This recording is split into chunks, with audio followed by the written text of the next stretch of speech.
basement. Make your choice. Warning. The following program may contain material not be suitable for all audiences. Listener discretion is advised.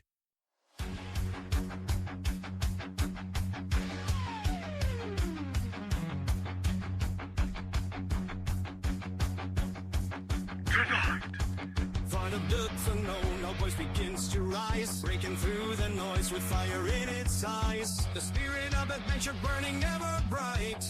Hold on tight, travelers, it's gonna be alright. Another week burning, halfway to the end. Bonus Overdrive, attend the tears ascend. Bonus Overdrive, Wednesday night is here.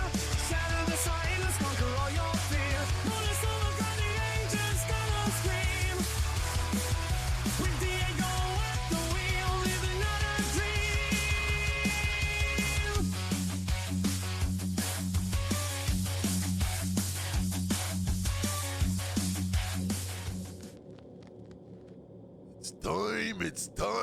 It's time to find out with Diego. Let's go. Ooh, yeah.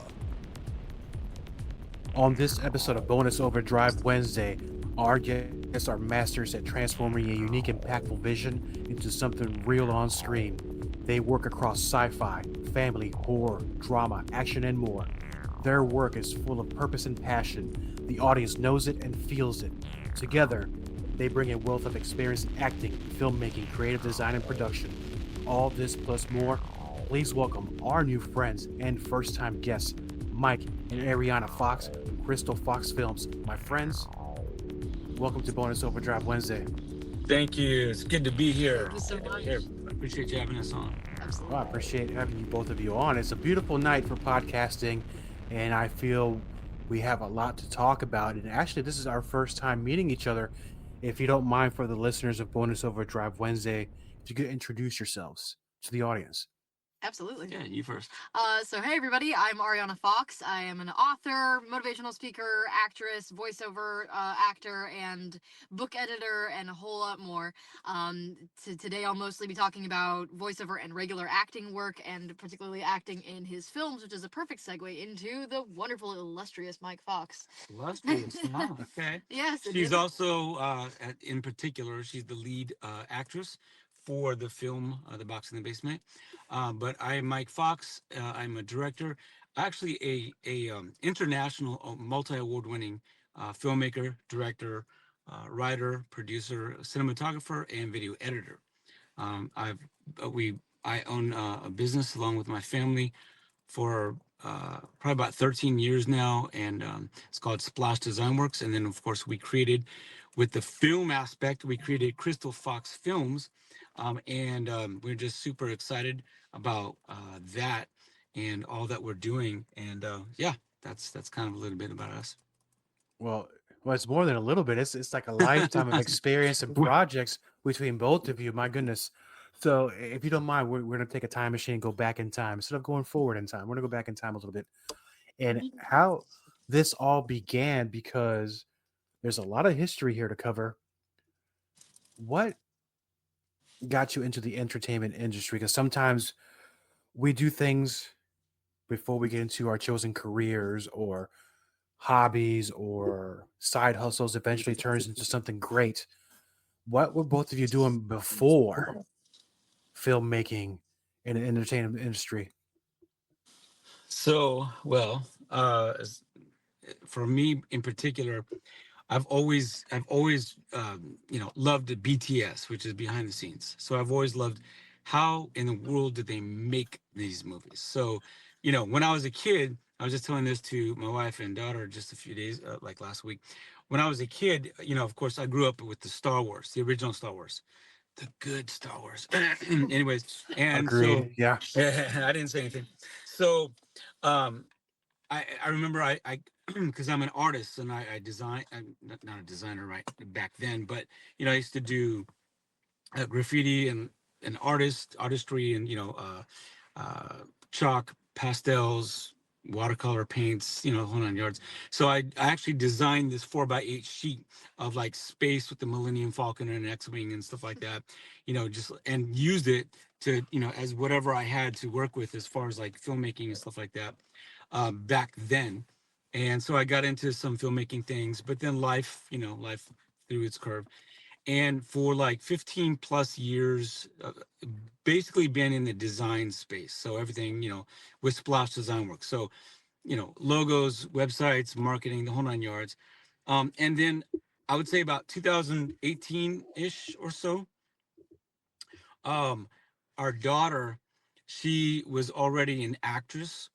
And so I just needed to get some show reel put together for to add. I needed to get some footage for her, you know, to get some show reel. And so I just started creating this like what was in my mind going to be like a, you know, maybe a 2 to 3 minute max footage, you know. And so it was, you know, basically a sci-fi thing or whatever. And I don't know when the very moment it hit me, but the bug of filmmaking hit me at that point all over again. And I started adding to this miniature storyline, and I'm like, what if we did this and we added this? And pretty soon it grew from this like just a show reel footage for Ari to becoming like a sci-fi film short and called Alien Survival. And basically I put in all kind like HUD displays and special effects in it, and quite a bit of special effects of blood and, you know, stuff like that. And it actually started winning awards because I was told to put it in the festival circuit. And I'm like, okay, this is pretty cool. I'm digging this like a lot. And just inside, it just started percolating. And pretty soon I started coming up with other quote film shorts. And the next was The Box in the Basement.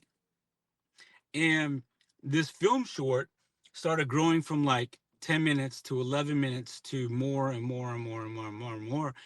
And pretty soon I had filmmaker friends say, you might as well make a feature film from this. And I'm just like, oh God, come on. Like Marty McFly, just George, George, sorry. George McFly, George McFly, you know.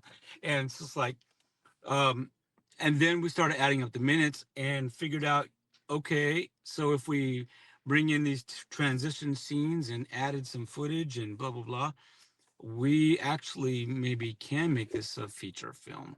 And so I remember like being second day on set with The Box in the Basement, and there was like over 70 people on set. I had parents, I had young people, I had actors and actresses and crew members and just, you know, a bus and all kinds of stuff. And I'm just like, whoa. I was taken back. I was like, is this how Steven Spielberg felt like all the time, you know, when he was younger, of course. And and so from then on, it's just been like, you know, the next thing, the next thing, the next thing and stuff. I mean, even right now, you mentioned paranormal. I just finished wrapping a film short and I just dropped the trailer, and it's a paranormal sci-fi horror thriller film called The Haunted. So, so yeah, that's kind of how I got to where I'm at. And your turn. I mean, I've always been in it, in a way. I've been probably, I could say, part of the entertainment industry officially since 6 years old, having done voiceovers since then. So basically, officially 12 years.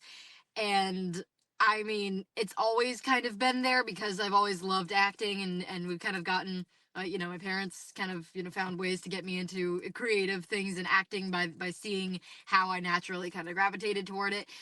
Voice acting was like the first thing for me that I really got into and got into professionally around 6.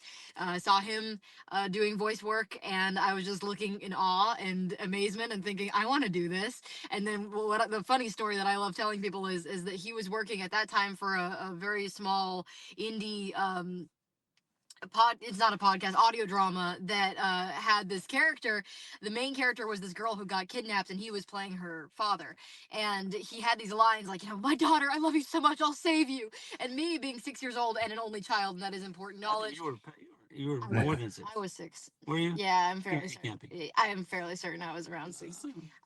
But either way, around that time, I kind of was staring at him with my very young person knowledge and thinking, why why is someone else your daughter? I want to be your daughter. And he lovingly informed me that's not how the casting process works. But he's like, what you can do is you can start submitting and start doing auditions on your own. And the funny sequel to this story that leaves it on a happy ending is that years later, with that very same audio drama, it got rebooted to be redone, and he added another character and got me to play his daughter. So after all those years, I finally got to do it. But that's something that I've always done. I've always loved voice acting, the creative space, and of course the entertainment industry in the idea and concept of it. Not as much always the Audition. industry itself and the people People in the involved drama. that we've learned over the years, but it's definitely the content is always fantastic, and it's something I've grown up with for sure. Now, interesting. You mentioned the voice acting. Yes. Very challenging. A lot different than on-screen acting because, in a way, on-screen actors mostly using their own voice, or unless depending if maybe they're playing an alien or doing something that might change your voice a little bit. When you're auditioning or trying to, let's say, capture the spirit of a character, Mm-hmm. how many voices do you go through? Let's say character A. How many voices before you nail it down? Okay, that's the voice I'm going to use. That's a really good question. I would say a question I haven't really been asked. It really depends. A lot of times I just immediately will look at the character. A lot of times if art helps, artwork, if they have art of the character, if they have a sort of idea of what they look like or how they act, or they have breakdowns. A lot of times voice acting projects already have breakdowns for the character, which will give me a good understanding as to how they are, how they react, how they act, how they respond, and their personality. And also, that it'll tell their past. So everybody's just like real people, characters' pasts and their backstories influence their decisions that they make today and how they'd respond to something today. Maybe somebody who has a more jaded past would be more sarcastic or cynical in their tone than somebody who is just carefree and bubbly. In that same way, all those things kind of combine to usually let me have at least like a first idea of what I think that character would sound. I don't really usually go through a ton of voices to try to nail down the right one. It has happened, that's for sure. There have been characters that have been more difficult that I've had to go through at least like 5 or so different voice styles to be like, okay, that's it. That's what we're looking for. I remember one specifically that was a bird character. I had to do that with. But for the most part, especially if it's a kid, if it's somebody young, if it's a commercial voice, it's actually more along the lines of sticking to the same patterns that you use and just doing the same thing over and over, but in a unique way. But for video games, for audiobooks, you do have to kind of like strategize. Okay, especially audiobooks. If you are recording audiobooks, you are playing oftentimes all the characters therein, including the narrator. So you have to find ways to make them all sound different and unique. And a lot of times, one of the if 2 of the characters are the same age, same gender, same style of talking, then you have to go, how do I differentiate the voice style of this character from that one? So yeah, great question. Yeah, even tonight, we were at a convention, Comic-Con, and she did a lot of voiceover commercials for Jaff Comics. Jaff Comics and Collectibles. Yep. Comic books, and so we got to meet some staff people from there. Yeah. Saying, hey, she did like 13 or so, It commercials for the company, kind of thing. So it was pretty cool. was That fun. is pretty cool. Now, growing up, and I think Mike, you might be able to also relate to this.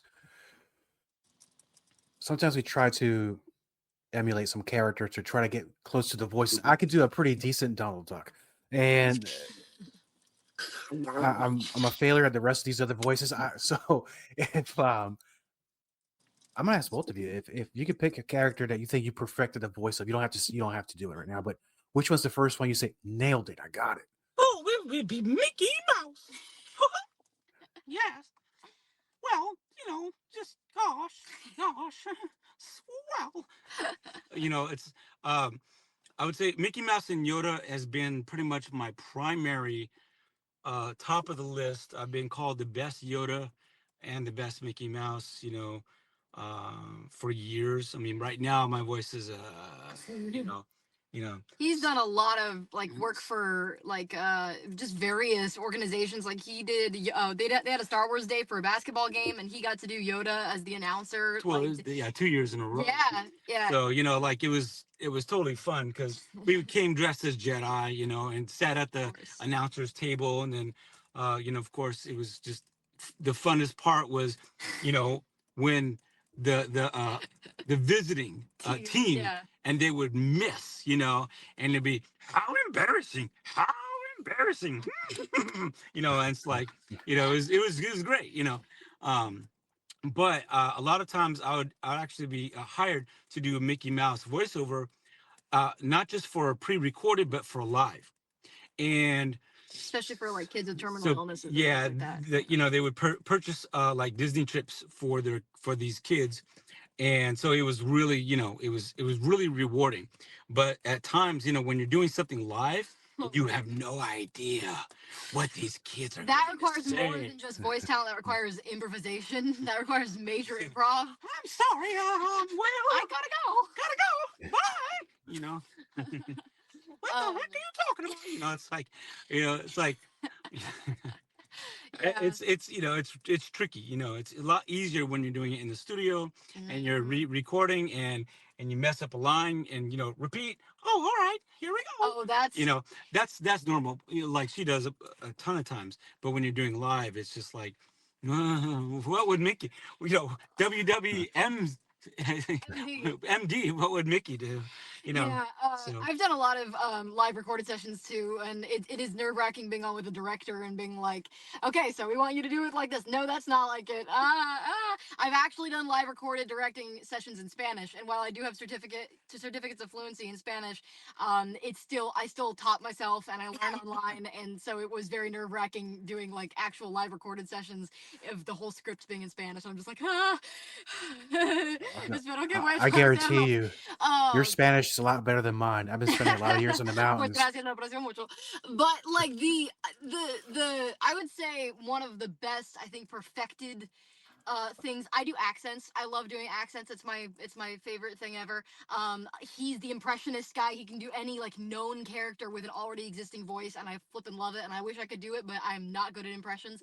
I am the accent person. So if you have an original character, then like I can totally come up with something new for them. My favorites are the British Isles. So anything like in England, of course your standard RP, your received pronunciation, or of course the Cockney accent, right? The people that talk in the Hackney carriages and all the cabs and all that. And then of course one of my favorites, well actually two of my favorites, are the Celtic Isles too. So like Scottish is one of my absolute favorites. I love going around and just making people excited without my Scottish accent. And the unfortunate thing is that people think that Irish and Scottish accents sound the same, especially here in America, and they sound completely different. After all, this sounds nothing like what I was just doing a minute ago. So it's like it was really fun to. It's always really fun to surprise and impress people. I also work part-time at a movie theater, and sometimes I forget I'm a voice actor until I'm reminded of it by the casual public. Somebody was coming up to me and said something in the line and said, oh right, or something, trying to be all fun, and I was like, right then, well, is your all to miss, and just completely boggled her mind and forgot for a second that most people don't expect that out of their cashier. So it definitely is something fun. Yeah. The Jedi training. Oh, yeah. Jedi training. Jedi training. Yeah, well, we were in Disney some years ago, and so there was this, we were for Ari, we were doing a Jedi training. That's when they had a Jedi Academy and stuff like that back in the day. And so there was a kid, he was dressed as a Jedi, and I told his mom, I said, add a little magic, to his day, right? The kid was probably about 7 years old, obviously going to be a Jedi, and I said, you want me to call as Yoda and just give him some inspiration here? She goes, would you? Could you? I'm like, yes. So of course Yoda, I guess, uses cell phones too, so through the Force many things can happen. To the Force, Anakin. So it's like I called and I said, Jedi training you have today? Yes. Of course she gave me his name. I forgot Kevin or Logan whatever, or something. Logan or something Yeah. like that. Logan, a Jedi you will be. Yes. The Force is strong with you. Yes. You know, it's And like he was like looking he's around, just like, where are you, Yoda? ready are you? Yes. For the trials. Hard work. Hard work. Yes. You know, it's like and he's just like, So he add a little magic to somebody's day. Yeah, It it's was good. rewarding. It is rewarding. Yeah. You know, there's so much talent here, and I mean, nailing the voices. And I'm gonna go a little bit off track here. Back in my day, before they had, I think even before they had Star 69 or caller IDs or cell phones, Oh yeah. we Yeah. used to do these impersonations of the Jerky Boys. I don't know if you remember them back then, Mike, Jerky but boys. Jerky boys. and all they did was just call people and harass them and using different voices like Saul Rosenberg and Frank Rizzo. At that point, Nice. and at that time, we nailed the voices pretty good, but we were working at a store, but we were making long distance phone calls, Oh, and we ran up that phone bill so bad that we didn't work there more. But I understand it's fun to do voices. Where am I going with this? I don't know. It just brought back a memory Yeah, no, from back that's in the great. day. So we'll get into it because I just watched the trailer again for The Box in the Basement, and the listeners of Bonus Overdrive Wednesday, let us know about where the idea of The Box in the Basement came from. Where did you pull the influences from? Is it something that just came quickly or developed over time? So that started out, like I was saying before, as showreel. Mhm. So my first inception of idea for the box in the basement actually was going to be to get some footage of Ari with a fan blowing and get some maybe slow motion and have her be, some kind of like a mutant or something, and she's holding this glowing box kind of thing. And I mean, honestly, it's just like, that's how it works, even with our current movie Sleepers, which is on Apple Plus TV, Amazon Prime, Vudu, Fandango, Tubi. It's called Sleepers. That, I mean, just the ideas pop out of nowhere and just start to grow like That an one has alien. an origin story. Yeah, that one. If we get into it, Yeah. I'll tell you the origin story for that one too. But so for the box in the basement, that one started growing from like, just wanting to get a few minutes of showreel of her, you know, looking bad, but holding this glowing blue box, into what if the box had a purpose? What if there was parents? And I mean, I'll be honest with you, at least at that time, I'm like, okay, let's see if we can get some counterparts in this, not just a monologue. Let's get some counterparts. And so I opened it up as far as a casting call, just to get in some counterparts. Within like a matter of days, I had, and I kid you not, I had like 800 submissions. Wow. And I'm thinking, what the heck? Like, okay, there are people out there that just want to, work, and want to be on board a project. I mean, I'm not funded by, by Lionsgate, not even a flea gate at this point, and and and so it's like, okay, well, I mean, people are wanting to be on board, and so I brought the parents on board, and then I started thinking about who can be this main character and the name Avery, and then what if she had a friend, that was, and then that's when I thought Amy. I mean, not Amy. Well, that is the name of the Is it character, I think. Amy? Yeah. Um, and all these other side characters. And then as I bring on board these characters, the story started growing into the sci-fi type of family-friendly film. And that's pretty much how it started and where it grew from there. And Supposed to be a short film. yeah, like Yeah. my wife was saying, it was supposed to be a film short. But again, one day I had filmmaker friends say, Mike, you just need to make this into a feature film, and I'm just like, come on, man. We don't have the money for that. We don't have the time for that. And so me and my wife, we were just actually at the park walking around on just kind of like a daddy mommy date. And we were walking and we're like, so, I mean, what do you think about that? And we started adding up all the minutes of footage we actually did have. And that's when we started saying, okay, so we just need to add like this and this and this and this, some minutes. And it would be the minimum, feature length film, you know. Then what do we do? Distribution, but it's, yeah. So that's how that came about. And then I was on board. I was able to onboard like so much talent. Let me put it this way: people donated the bus and locations, and I'm so proud of everybody on board. And we used the Causey Mansion, which is in Milford. It's like the coolest basement that looks the creepiest thing you've ever seen. They literally had stuff, weaponry from like the Middle Ages down there. They don't even know what it is and who used it. It's like, oh, that's so cool. So.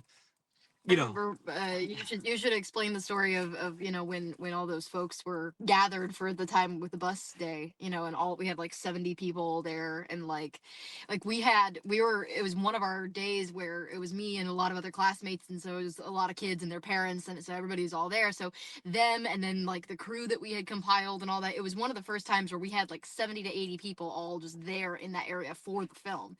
And I just remember, kind of looking back at him, we were just looking back and it was just, he was struck with how massive this became and how all these people, all these things, they're all there because of him and his idea and that passion for this film. And it's like, oh snap, man, like that's wild. That's a pretty big, wild.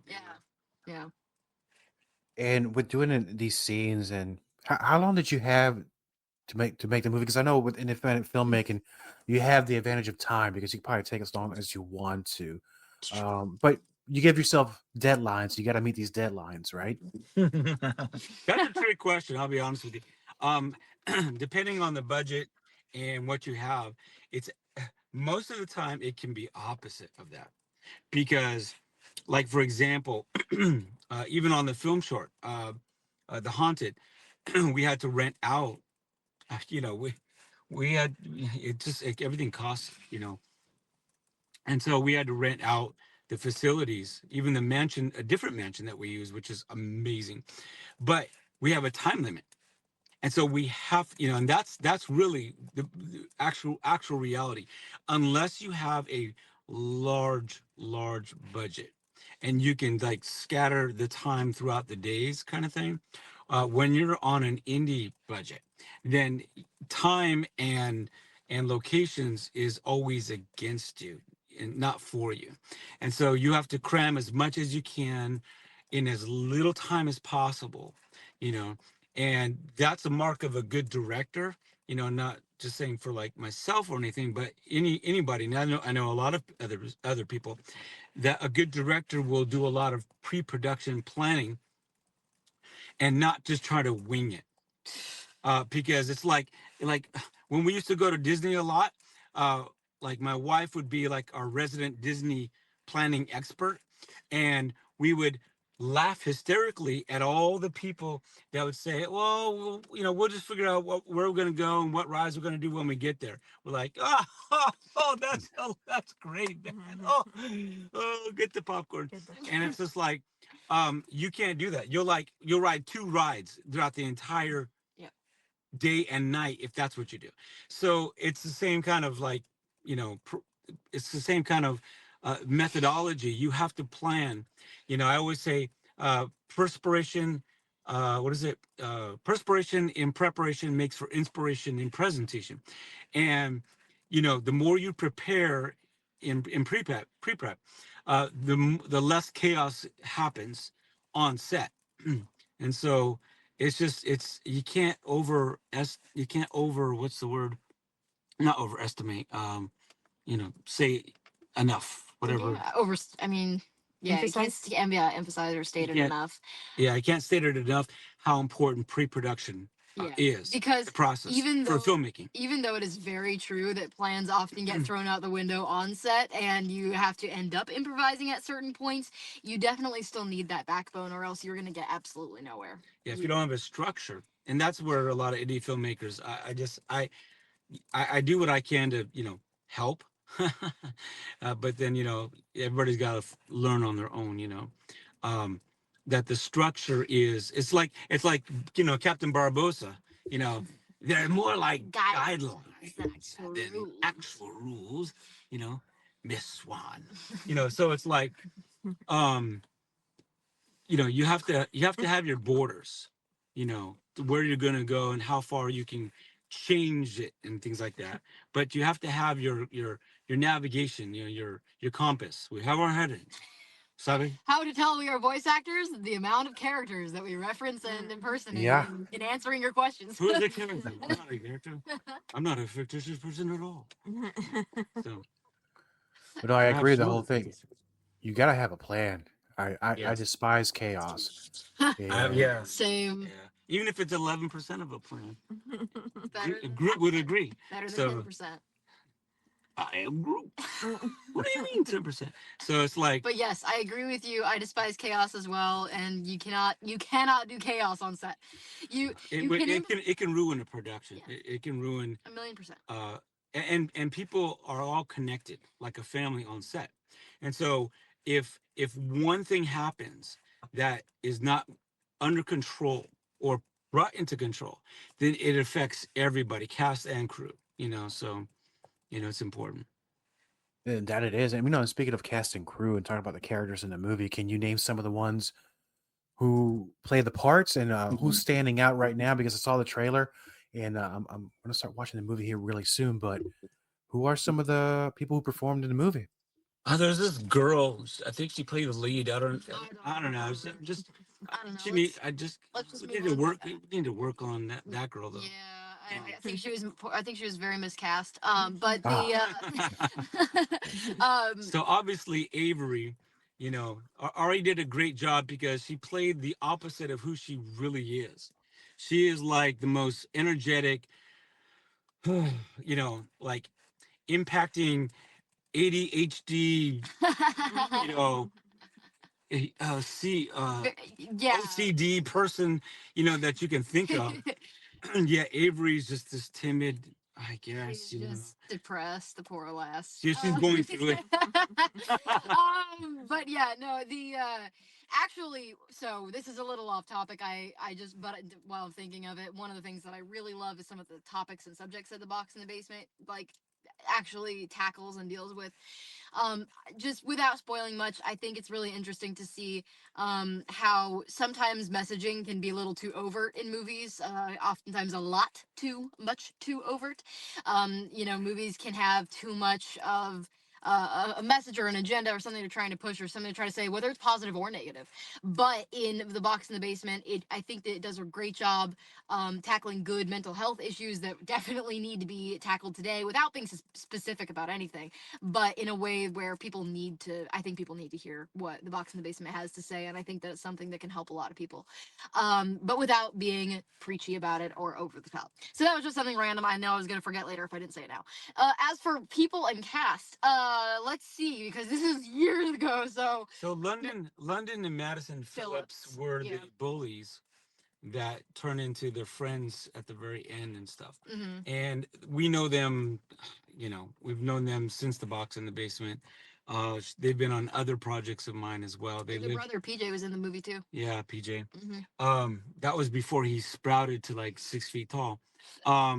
So they did a fantastic job, and we appreciate them, and even their parents were in the box in the basement as silhouettes of their parents. You just saw their shapes, and as they got in trouble. But I think that they did a fantastic job, and huge shout outs to them. For their acting chops, Also, another cast member that I really enjoyed working with this was actually her debut role, was Nicole Biello. She played my future self, future Avery, and she did a great job, and she got to really grow in acting over the years, even past the Box in the Basement. But she always credits Box in the Basement to kind of like the beginnings of her acting career, and it's great to see her grow, and she's doing a great job. So very, very proud of her. And then Spencer too. yeah, Spencer Watay. Spencer He played Watay. my younger brother. That He man, did a really good I job. wanted to give him utmost shout out for having endured the most horrid heat ever, and other things. That man was a trooper. He was that. Well, he was that a young- boy. Yes, that young man. Young that young man. man was a trooper. Young lion. I'm calling him. I'm calling him a man because that was. He is now. He endured the So heat. and study. Oh, Gary Tucker, of course. Gary Tucker. I'll be Oh, honest with you. We man. just saw him like in Walmart the other day. Actually, me and my wife. Gary Tucker. Mm, He was Mr. Murphy. really? Mr. Murphy. Mr. Murphy. Hmm. Yeah, teacher, Mr. Murphy. I think Murphy. And he did his homework Yes, you did. when he came on set. Yes, you did. I mean, like this is what actors are supposed to do. He showed what his passion in his craft as an actor was supposed to be. For everyone should be this way. And as a teacher, he came on set, and the dialogue that he had, talked about philosophy and Socrates. Kierkegaard, and But he started getting into, and he actually added to it. Yep. And he was writing on the board all these things, and the East and the West, and he started getting into comparing philosophies and philosophers, and so he added to it, and I was okay with that because he was just adding, and he knew what he was adding, so he could do it for every take. Yep. But the guy did his homework on these philosophers, and as a teacher, he came in there like he was just a teacher, Yeah. And he could have started anywhere in his dialogue and said, yes, this is what we're going to be learning today, students, He really brought that went the extra mile to make his character authentic. Was it the nacho guy? What's his name? Isai Matias. Isai, yeah. Oh, okay, yeah. Yeah, So, oh my goodness, he is yeah, so okay. good. So I you're talking know, about I memorable about- characters. I know So, who I talk about. so, Oh my word. so that was Mr. Murphy. One of the scenes that we added Yeah. to make it longer was actually one of our favorite scenes, and that's the Mexican restaurant scene. So, and a good friend of ours, he's been in many projects of ours as well, and that is Isai Matias. Matias. Yeah. So Isai, I mean, he is a talented actor. He is just a great person, great, like, workable actor. He has a very good range. But he came in there and he just nailed it as what was Roberto Avery. Robert. Not Not Robert. Roberto. You'll understand most or all of the references when you watch The Box in the Basement, available now. But he came in and he just nailed his role Yes. as the mentor, the big brother type of person. One thing that I always hate in movies is when the mentor character is literally just there to be a mentor, and they're there just to be this wise person to whom the main character can go for advice. And I have seen it in movies and books way too much, where it's just so convenient that they're there, and there's no personality to them. They're just there to be wise and bestow advice that we wish we would have known from the first chapter, because then the main character would never have gotten into this mess. But in The Box in the Basement, one of the things that I really enjoy about the mentor character is that, number one, he's not old. He's not some wise sensei. He is just a guy that she knows, that she's known for a long time, who owns this Mexican restaurant, who brings kind of a very cultured, grounded approach to life, in the sense that he knows a thing or two. He's been through a thing or two. He's been around the block. He's had his own time of relating to things that Avery has gone through. But at the same time, he's not going to live out this whole thing for her and tell her everything she needs to do. She's going to find that out on her own. And he gives, and I wrote this, just I wrote it as he gave it and performed it as I wrote it, Yeah. and he was actually very impressed with what I wrote. But he gives illustrations in his own life of how Yeah. he thought he was doing this, but then it just didn't work out like it was supposed to. But throwing in some humor here and there, Yes. and not making it preachy. Absolutely not. And So and naming absolutely no names, but let me just say I have read books where the mentor character has gone through the exact same thing as the main character and tells them that. My favorite thing about this situation is that he hasn't gone through the exact same thing as she has. He has not found some magical box, but he has gone through similar situations that he can give advice on. So we got a lot of layers in the movie, and I'm A lot looking of layers. forward for the listeners to watch it actually. And I know that we're coming close to the end of this show, but let me ask you a few questions. I know not only are we coming close to the end of this show, but 2025 is almost done, and I know both of you so talented, very creative. You always got projects coming up. What do you have coming on now? What are you working on now? So we're right now we're still pushing um, for viewership for our current feature film that's out there called Sleepers, and it's about you can see what it's about, but again it's on Apple Plus TV, it's on Amazon Prime, Tubi TV, Vudu, Fandango at Home, a few others I believe as well, and we really need that to keep pushing for viewership. You want to give a synopsis of it? Yeah. So the main character Anya is a sleeper agent originally in Russia, who is sent to the U.S. to infiltrate for those who are unfamiliar with sleeper agents, basically as if they're American, they pretend like they are just any other person.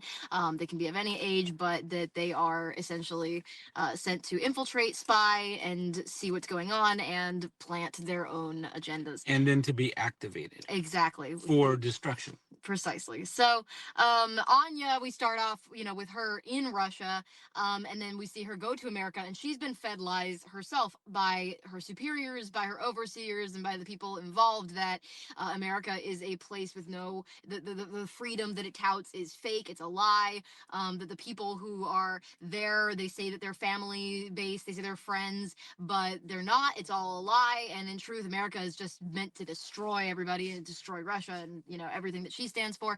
She ends up going over to America and meeting friends and being involved with an adoptive family and figuring things out and just living the normal American teenage life, which to us might seem boring, but to her seems freeing. She doesn't realize that those lies that she said that she has been told are lies are not in fact lies. They are truth and they are reality. So we have a lot of really, really wonderful combinations of genres. We have a bit of thriller. We have a lot of Just action. real quick though, but so she's faced with the choice. Well, I was going to get to that. She's faced with the choice whether she's going to fulfill her destiny as a sleeper agent, be activated, and rain destruction, or defect and end up continuing life as an American.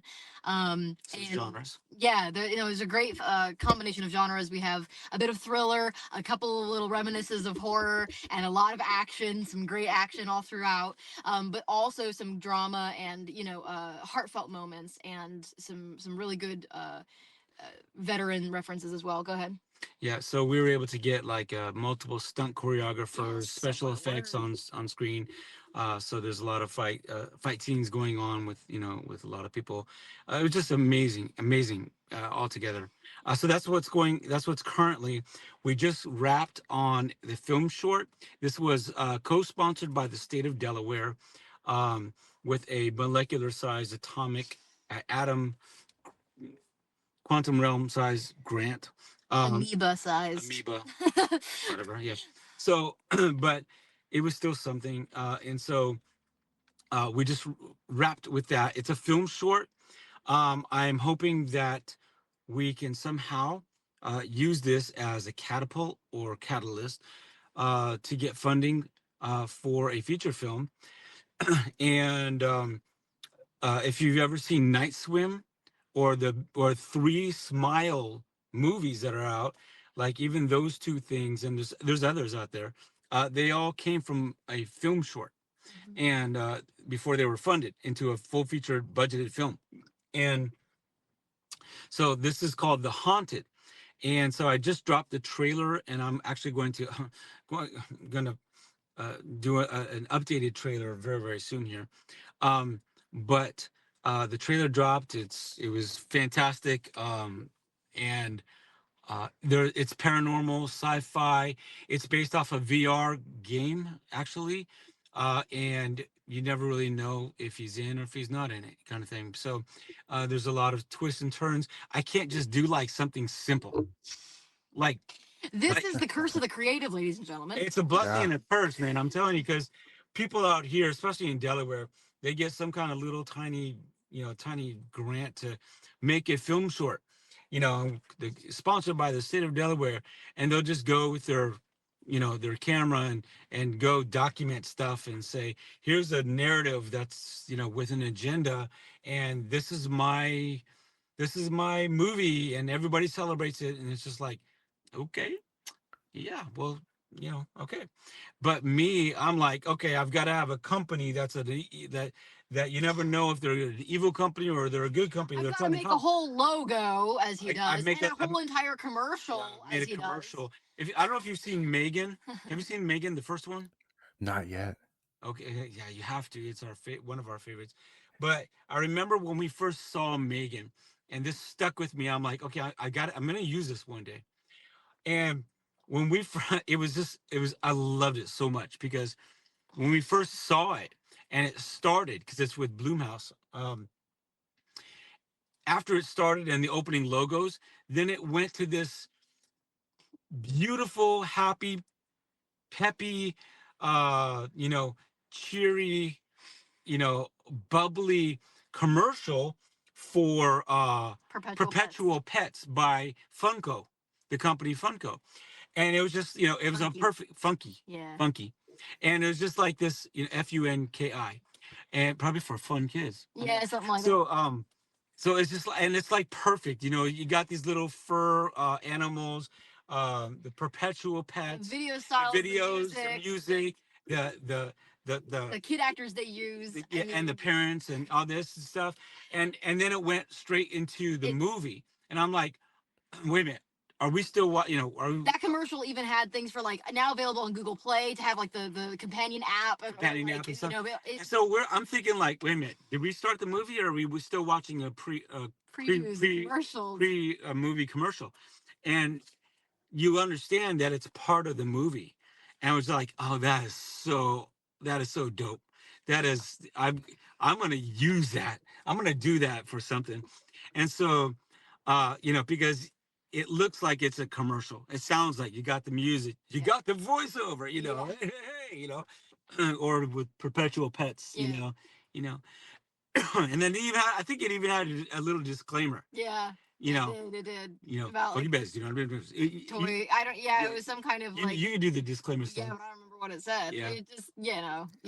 But and then I did the same thing. I'm like, okay, I'm going to do that, and so I created a commercial.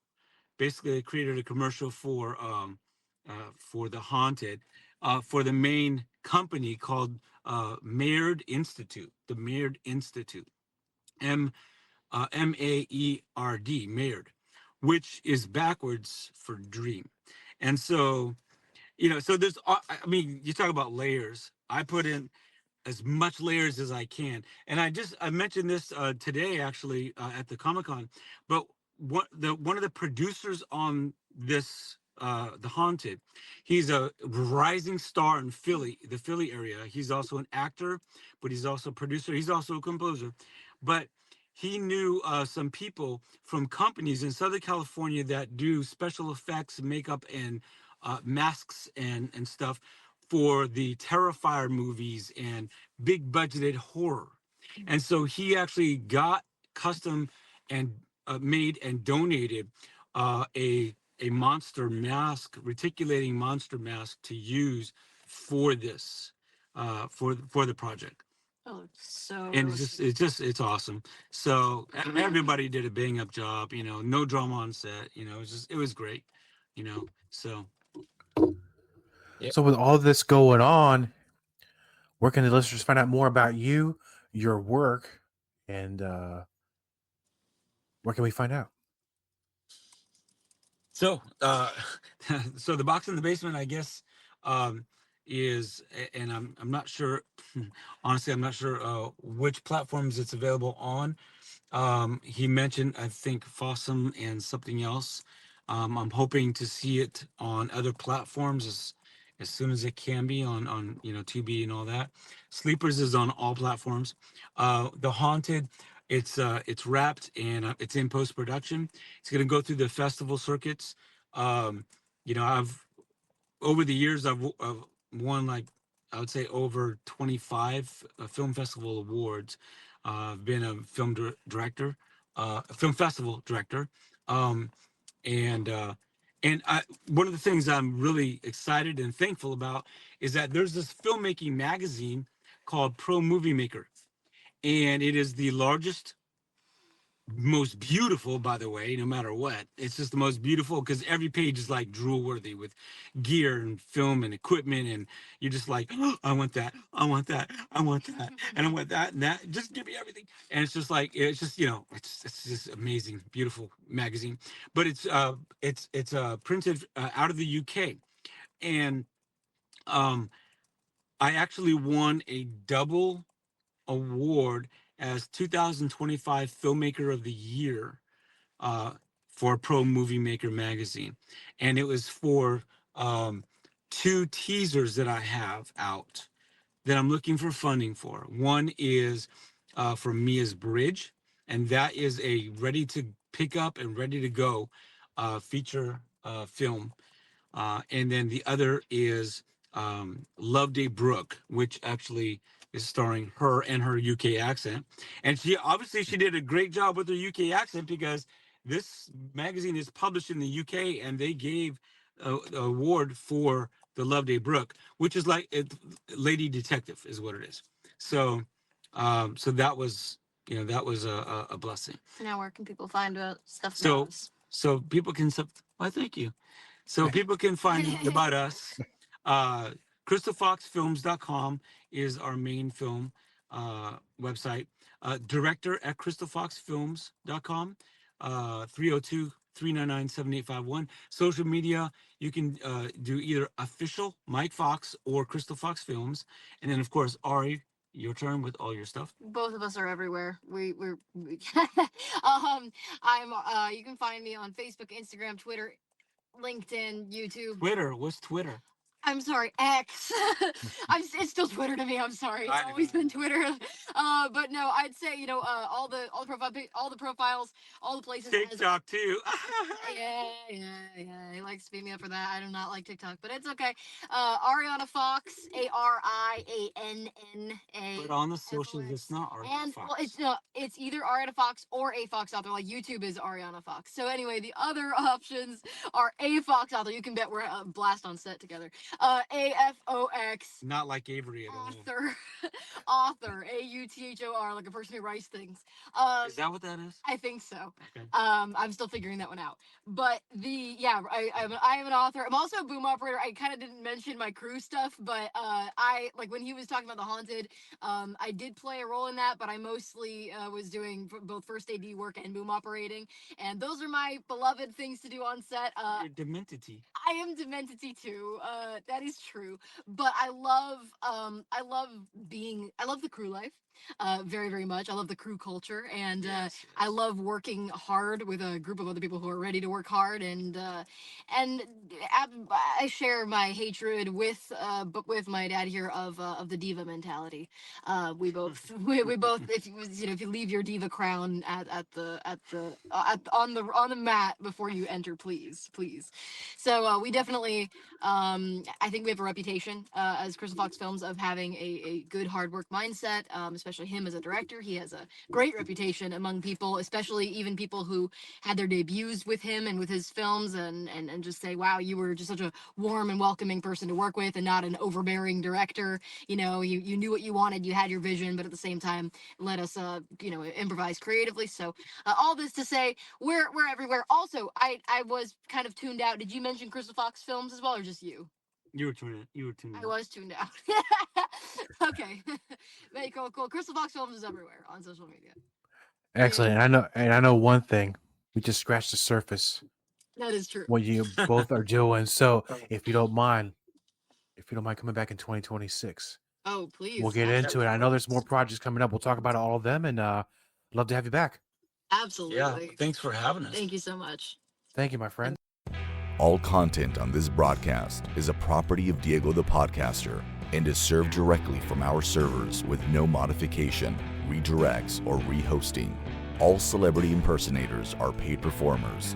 The impersonated celebrities do not endorse or promote any views or opinions expressed by our guests, Diego the Podcaster, or Bonus Overdrive Wednesday. The information shared on Bonus Overdrive Wednesday is provided on an as-is basis, with no guarantees of completeness, accuracy, usefulness, or timeliness.